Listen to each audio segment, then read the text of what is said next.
Assalamualaikum warahmatullahi wabarakatuh. Halo semua, perkenalkan kita dari kelompok 1 ingin mempresentasikan tentang natrium, kalium, magnesium, dan klorida. Sebelum mulai ke materinya, kenalan dulu yuk. Saya Bunga Nazwa Cintana dengan NIM 2022 0302 012. Saya Kansa Salsabila dengan NIM 2022-0302-149.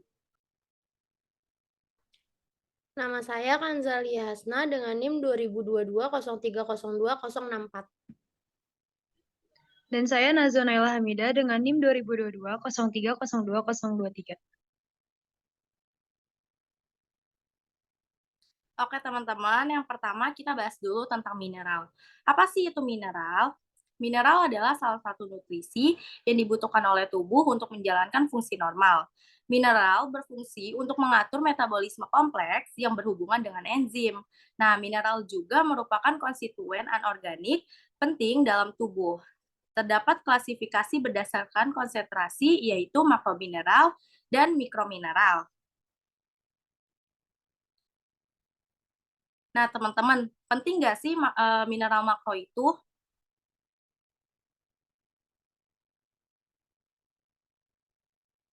Nah, mineral makro itu penting ya teman-teman, karena mineral makro itu merupakan mineral yang dibutuhkan oleh tubuh manusia dalam jumlah yang besar, biasanya lebih dari 100 mg per hari. Makromineral ini tersedia sebagai besar sebagian kation dan anion, sehingga mineral makro tersebut juga dinyatakan sebagai elektrolit.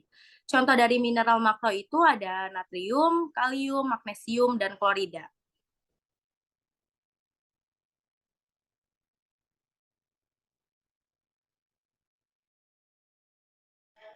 Yang pertama ada natrium. Natrium adalah unsur kimia golongan logam alkali dari tabel periodik yang bentuknya seperti logam putih berwarna keperakan dan teksturnya lunak. Natrium salah satu mineral terpenting yang bisa didapatkan dari makanan. Zat ini diperlukan dalam jumlah yang relatif kecil untuk tubuh. Natrium juga merupakan mineral yang berperan penting dalam menjaga fungsi otot dan syaraf, serta bertanggung jawab mempertahankan keseimbangan cairan dalam tubuh.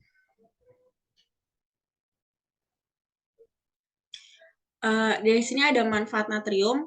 Yang pertama ada mengatur keseimbangan cairan tubuh. Dalam kerjanya, natrium itu bekerja sama dengan kalium. Natrium akan memberikan rangsangan ke otak agar mengkonsumsi air. Penjelasannya, jadi ketika kita mengkonsumsi natrium melebihi batas tubuh, kita akan merasa haus.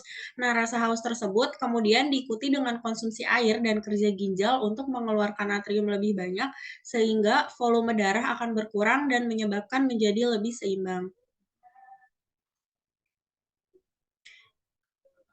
Yang kedua ada mengatur fungsi dan kerja otot jantung. Natrium yang kita konsumsi itu kan memiliki pengaruh untuk meningkatkan kerja otot jantung. Jadi jantung itu akan memompa aliran darah lebih optimal untuk memenuhi kebutuhan tubuh. Konsumsi natrium yang kurang atau bahkan tidak memenuhi standar normal akan berakibat kerja otot jantung menurun. Jadi tubuh terasa lemas karena aliran dan tekanan darah nggak optimal, serta volume darah akan menurun. Yang kedua ada mendukung metabolisme tubuh. Dalam kinerjanya mendukung metabolisme tubuh, natrium bekerja sama dengan klorida dan bikarbonat. Natrium, klorida, dan bikarbonat akan membantu keseimbangan pH dalam tubuh kita. Dengan kata lain, mengatur keseimbangan asam basa agar tubuh tetap pada kisaran pH netral. Natrium yang sering berkaitan dengan basa, serta klorida yang sering berkaitan dengan asam, akan membantu menetralkan kemungkinan pH yang terlalu ekstrim. Mungkin pH terlalu asam atau pH terlalu basa.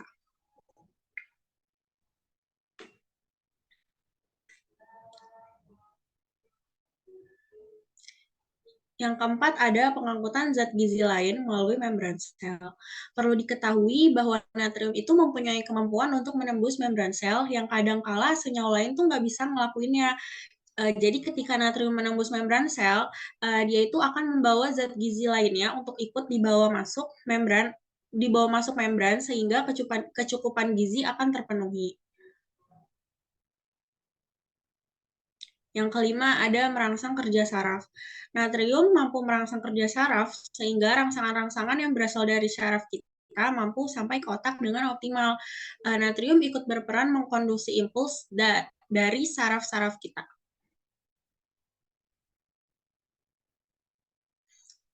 Di sini ada asupan natrium harian. Untuk bayi 0 sampai 5 bulan dibutuhkan 120 mg. Bayi 6 sampai 11 bulan dibutuhkan 370 mg, balita 1 sampai 3 tahun dibutuhkan 800 mg, anak-anak 4 sampai 6 tahun dibutuhkan 900 mg, anak-anak 7 sampai 9 tahun dibutuhkan 1000 mg, anak laki-laki 10 sampai 12 tahun dibutuhkan 1300 mg, remaja laki-laki 13 sampai 15 tahun dibutuhkan 1500 mg, remaja laki-laki 16 sampai 18 tahun dibutuhkan 1700 mg, anak perempuan 10 sampai 12 tahun dibutuhkan 1400 mg, remaja perempuan 13 sampai 15 tahun dibutuhkan 1500 mg, remaja perempuan 16 sampai 18 tahun dibutuhkan 1600 mg, dan dewasa 19 sampai 49 tahun dibutuhkan 1500 mg. Di sini ada hipernatremia. Hipernatremia itu merupakan kondisi tingginya natrium atau sodium di dalam darah. Nah, kondisi ini biasanya terjadi jika tubuh terlalu banyak melepaskan air atau pasien terlalu banyak mengkonsumsi natrium pada kasus yang jarang terjadi. Hipernatremia dapat disebabkan beberapa faktor termasuk usia lanjut, dehidrasi, hingga diare yang parah.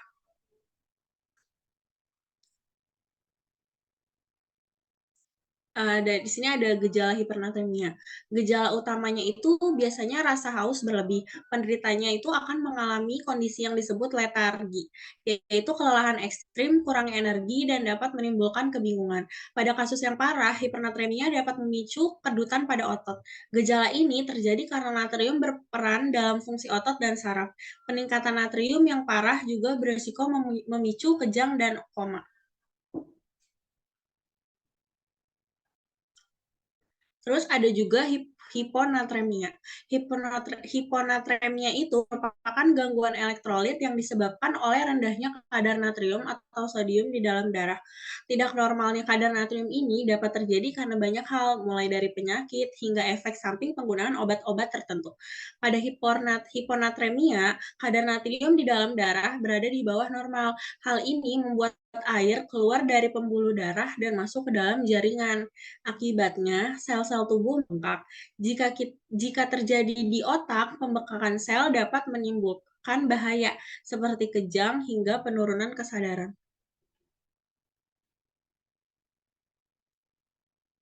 Beberapa gejala yang terjadi pada penderita hipernatremia meliputi 1. Mual dan muntah, 2. Sakit kepala, 3. Jumlah urin dan frekuensi berkemih berkurang, 4. Banyak berkeringat secara tiba-tiba, 5. Berkonsentrasi, 6. Linglung, 7. Lemas dan lelah, 8. Kram atau lemah otot, 9. Gelisah dan mudah marah, 10. Kejang, dan 11. Penurunan kesadaran.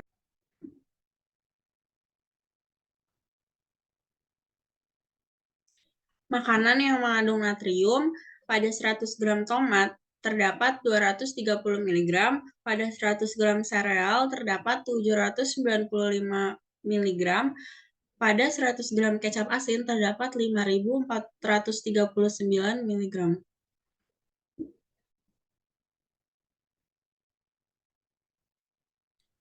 Selanjutnya, di sini saya akan menjelaskan tentang apa itu kalium. Yang pertama, kalium itu salah satu jenis mineral yang sangat penting untuk tubuh. Fungsi kalium itu sendiri untuk tubuh adalah sebagai elektrolit larut yang menghantarkan listrik. Listrik tersebut akan digunakan untuk mengelola berbagai fungsi organ tubuh termasuk kontraksi otot dan keseimbangan elektrolit dan cairan di dalam tubuh.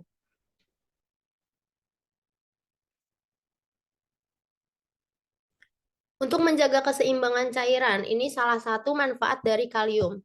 Manfaat kalium yang pertama adalah menjaga keseimbangan cairan di dalam tubuh karena merupakan salah satu elektrolit yang penting. Pasalnya, tingkat elektrolit dalam tubuh dapat berubah-ubah akibat volume air yang juga terus berubah. Maka dari itu, tubuh memerlukan jumlah air yang masuk sama dengan jumlah yang hilang. Hal ini dikarenakan jika keseimbangan cairan terganggu, maka seseorang berpotensi mengalami dehidrasi.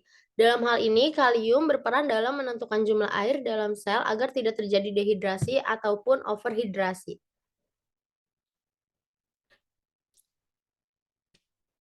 Manfaatnya yang kedua yaitu mengurangi resiko diabetes. Nah, pasalnya terdapat hubungan antara tinggi kadar insulin dengan rendahnya kadar kalium dalam tubuh, maka dari itu penderita diabetes seringkali disarankan untuk menjaga kadar kalium agar tetap stabil guna membantu mengurangi terjadinya lonjakan atau penurunan kadar glukosa dan insulin secara tiba-tiba. Di samping itu juga, rendahnya kalium juga dianggap sebagai salah satu indikator perkembangan penyakit diabetes.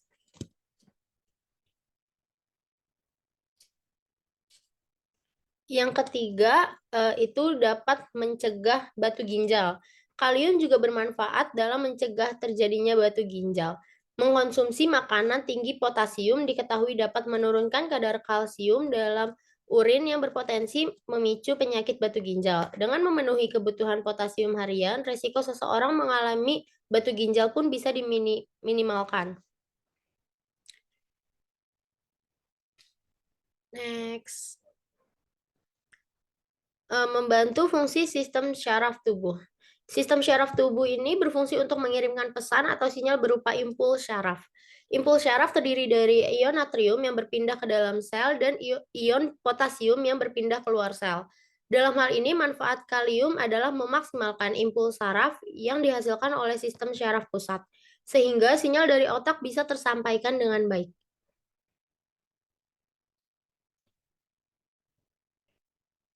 Kalium juga dapat membantu mencegah stroke. Kalium ini dapat membantu mengurangi resiko stroke hingga 20%, terutama stroke iskemik yang disebabkan oleh penggumpalan darah yang membuat pembuluh darah itu dapat tersumbat. Next. Manfaat kalium juga dapat menjaga massa otot. Nah, yang ini terjadi pada pria karena salah satunya itu dapat membantu menjaga massa otot. Pasalnya, pemenuhan asupan kalium ini dapat mencegah penurunan massa otot yang dipengaruhi oleh asidosis metabolik dan sensitivitas insulin. Meski begitu, hal ini masih memerlukan penelitian lebih lanjut.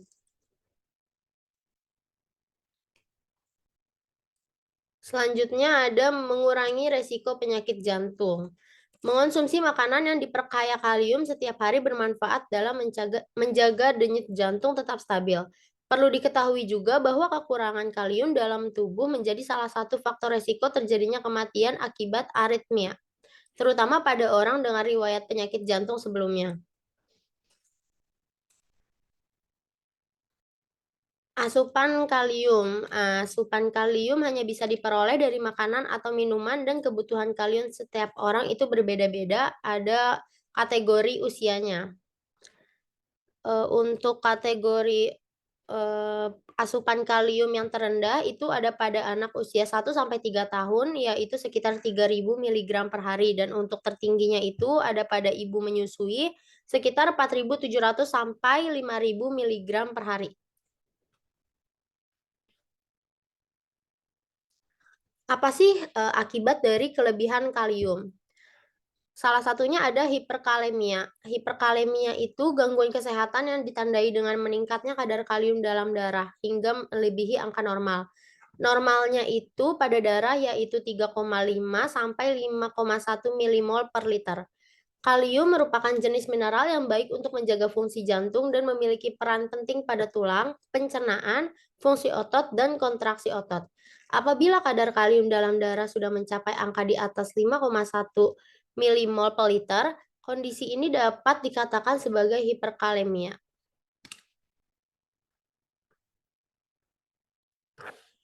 Selain kelebihan, ada juga kekurangan yang terjadi pada kalium. Hipokalemia adalah kondisi ketika tubuh tidak mendapatkan asupan kalium yang cukup. Artinya, kadar kalium di dalam darah lebih rendah daripada batas normal. Kalium adalah mineral dalam tubuh yang mengendalikan fungsi sel syaraf dan otot, terutama otot jantung.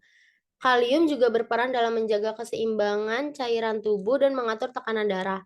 Ketika kadar kalium dalam tubuh berkurang, berbagai gejala akan muncul tergantung kepada jumlah kalium yang hilang. Kadar kalium dalam darah normalnya itu berkisar antara 3,5 sampai 5,2 milimoles per liter. Bila kurang dari 2,5 milimoles, Anda berisiko mengalami masalah kesehatan serius. Kekurangan kalium pada lansia juga dapat menurunkan fungsi organ, kehilangan selera makan, hingga memicu resiko penyakit tertentu. Selain itu, sejumlah pengobatan tertentu bisa meningkatkan resiko kekurangan kalium. Hipokalemia dapat menyerang siapa saja, baik pria maupun wanita. Meski begitu, kekurangan kalium cenderung dijumpai pada wanita. Anda bisa mencegah masalah kesehatan ini dengan menghindari faktor yang dapat meningkatkan resiko kadar kalium yang rendah. Apa saja sih gejala hipokalemia itu? Gejala ini tuh bisa muncul ketika kadar kalium dalam tubuh itu rendah, di bawah 2,5 mol per liter. Meski begitu, hipokalemia ringan ini tidak menimbulkan gejala. Untuk keluhan awalnya itu, yang pertama ada mual dan muntah, yang kedua ada kehilangan nafsu makan, yang ketiga ada sembelit atau konstipasi, yang keempat tubuh terasa lemah, yang kelima kesemutan, keenam kram otot, dan yang ketujuh itu jantung berdebar. Nah, untuk gejala hipokalemia berat ini biasanya terjadi karena kadar kalium dalam darah itu sangat rendah, kurang dari 2,5 milimol per liter, dan dapat berakibat fatal.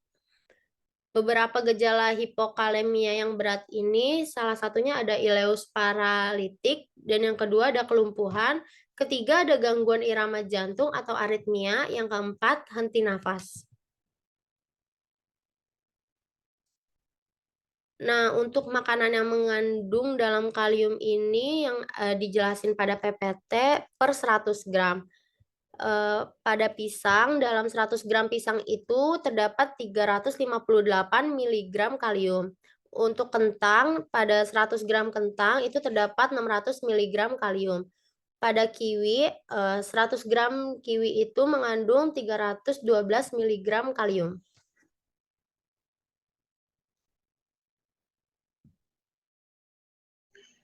Oke, selanjutnya magnesium. Saya akan menjelaskan tentang magnesium. Jadi di sini magnesium merupakan mineral terbanyak nomor 4 dalam tubuh kita. Mineral tersebut mendukung begitu banyak fungsi organ agar bisa bekerja optimal. Sebanyak 60% magnesium dalam tubuh ditemukan di dalam tulang. Sisanya ada di otot, jaringan lunak, dan cairan tubuh termasuk darah.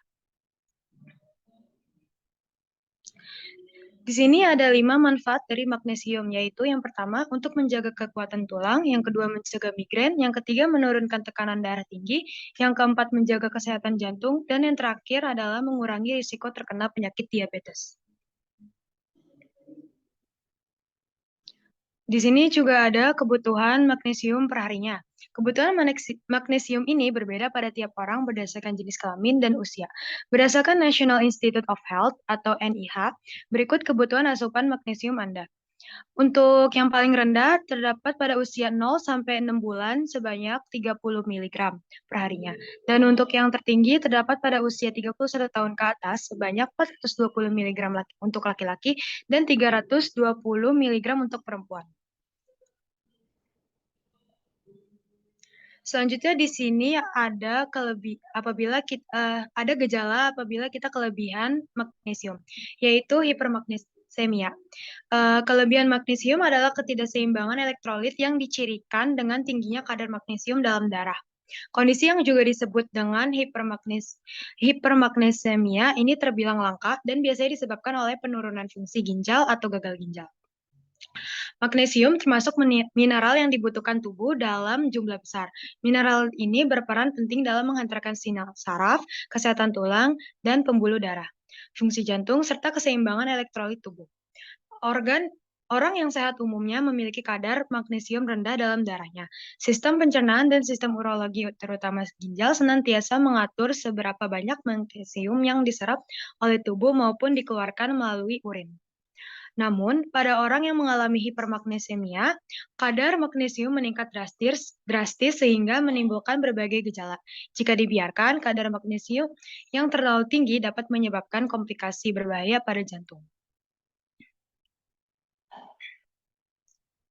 Berikut adalah gejala dari hipermagnesemia. Kadar magnesium yang tinggi dalam darah dapat menimbulkan gejala awal berupa mual, muntah, tekanan darah rendah yang tidak normal, sakit kepala, pusing, kulit memerah atau flushing, hingga gangguan saraf.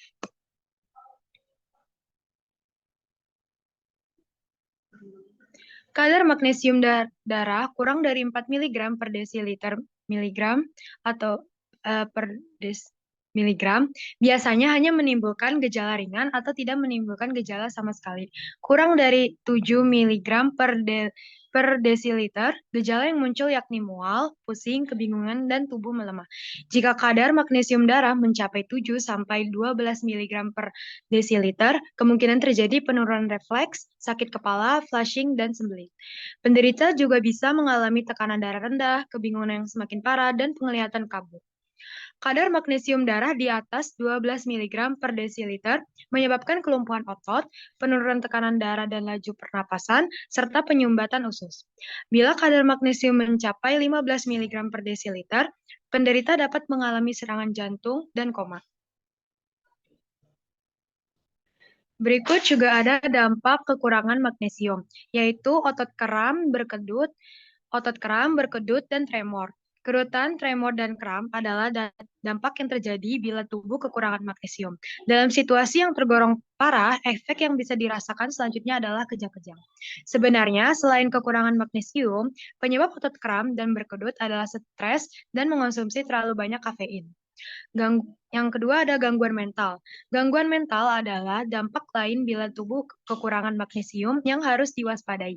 Gangguan mental di sini lebih kepada sikap apatis, kurangnya emosi, depresi, serta timbul kecemasan yang berlebihan. Pada intinya, kekurangan magnesium bisa menyebabkan disfungsi saraf dan menimbulkan masalah mental.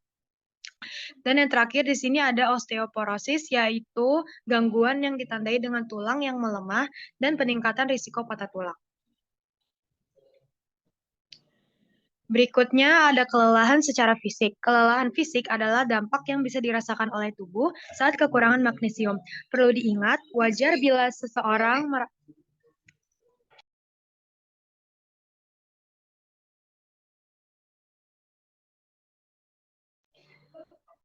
Yang keempat, di sini ada kelelahan secara fisik. Kelelahan secara fisik ini adalah dampak yang bisa dirasakan oleh tubuh saat kekurangan magnesium. Perlu diingat, wajar bila seseorang merasa lelah karena aktivitas ataupun melakukan hal yang sama berulang-ulang. Namun, bila rasa lelah terasa lebih intens dan terjadi terus-menerus tanpa diiringi dengan kegiatan yang padat, bisa jadi ini adalah gejala kalau tubuh kekurangan magnesium. Lalu ada peningkatan tekanan darah. Dampak lain yang bisa dirasakan saat tubuh kekurangan magnesium adalah peningkatan tekanan darah, yang bila tidak segera ditangani justru menimbulkan penyakit jantung. Sejatinya, magnesium pada tubuh berguna untuk menjaga irama jantung dan mengontrol tekanan darah tetap normal dan melancarkan sirkulasi darah. Yang terakhir ada menimbulkan asma. Kekurangan magnesium juga bisa menyebabkan asma yang dikarenakan penumpukan kalsium pada otot-otot yang melapisi udara di paru-paru yang pada akhirnya menyebabkan saluran udara menyempit sehingga susah bernapas. Berikut adalah makanan yang mengandung magnesium. Pada 100 gram pisang biasanya mengandung 27 mg. Pada 100 gram tahu dan tempe mengandung 60 mg, dan pada 100 gram alpukat mengandung 50 mg.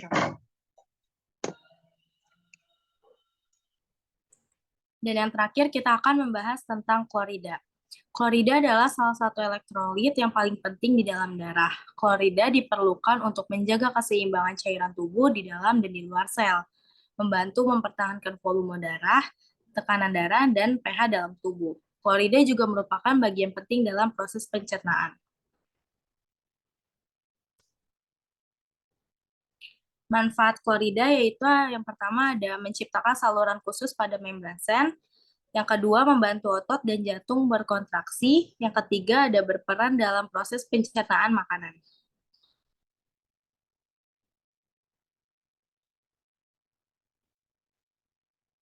menciptakan saluran khusus pada membran sel, yaitu mirip dengan natrium dengan kalium. Klorida menciptakan saluran khusus di membran sel kita yang membantu melakukan berbagai tugas vital. Saluran khusus ini berperan penting dalam mengontrol jumlah air, jenis senyawa, serta nutrisi yang masuk dan keluar sel. Secara keseluruhan, klorida memainkan peran penting dalam menjaga keseimbangan cairan tubuh. Hal ini dapat membantu mengatur tekanan darah serta pH atau derajat keasaman atau kebebasan suatu larutan tubuh. Next. Yang kedua ada membantu otot dan jantung berkontraksi. Klorida juga berperan penting dalam membantu otot dan jantung berkontraksi dan membantu sel saraf membawa pesan atau impuls saraf antara otak dan tubuh. Terlebih lagi, tubuh memerlukan mineral ini untuk membantu sel darah merah menukar oksigen dan karbon dioksida di paru-paru dengan cara mengambil oksigen dan melepaskan karbon dioksida. Sedangkan bagian tubuh lainnya menghantarkan oksigen dan mengambil karbon dioksida. Yang ketiga ada berperan dalam proses pencernaan makanan. Manfaat klorida selanjutnya ini berperan dalam proses pencernaan makanan. Sebab klorida ini berfungsi dalam mendukung produksi dan pelepasan asam klorida atau HCl di perut. Nah, tanpa asupan klorida yang sesuai, tubuh tidak dapat mencerna dan menyerap makanan dengan baik. Selanjutnya. Nah, teman-teman, berapa banyak sih klorida yang perlu dipenuhi di setiap harinya? Next. Klorida yang perlu dipenuhi setiap harinya ini akan bervariasi pada setiap orang, sebab hal ini akan bergantung pada faktor usia, jenis kelamin, dan aktivitas kehidupan sehari-hari. Namun, menurut Harvard Healthy Publishing, asupan klorida yang memadai untuk orang berusia 14 hingga 50 tahun dan wanita hamil adalah 2,3 gram setiap harinya. Sementara itu, bagi mereka yang berusia 51 tahun hingga 70 tahun adalah 2 gram setiap harinya. Bagi mereka yang berusia 70 tahun ke atas, asupan klorida yang memadai adalah 1,8 gram setiap harinya. Selanjutnya, bagaimana ya jika kita kelebihan klorida? Nah, yang akan terjadi ialah kita keracunan klorida. Keracunan atau kelebihan kadar klorida ini disebut dengan hiperkloremia. Kondisi ini terjadi akibat dehidrasi parah, diare, atau masalah metabolisme sehingga darah menjadi terlalu asam. Adapun gejala keracunan klorida adalah kelemahan otot, tekanan darah tinggi, dan kelelahan.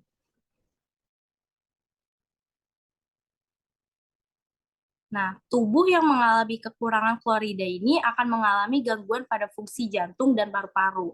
Hal ini dapat terjadi karena diare dan muntah berkepanjangan, mengidap penyakit paru-paru kronis, mengidap gagal jantung, alkalosis metabolik, dan mengonsumsi obat pencahar, diuretik, atau kortikosteroid.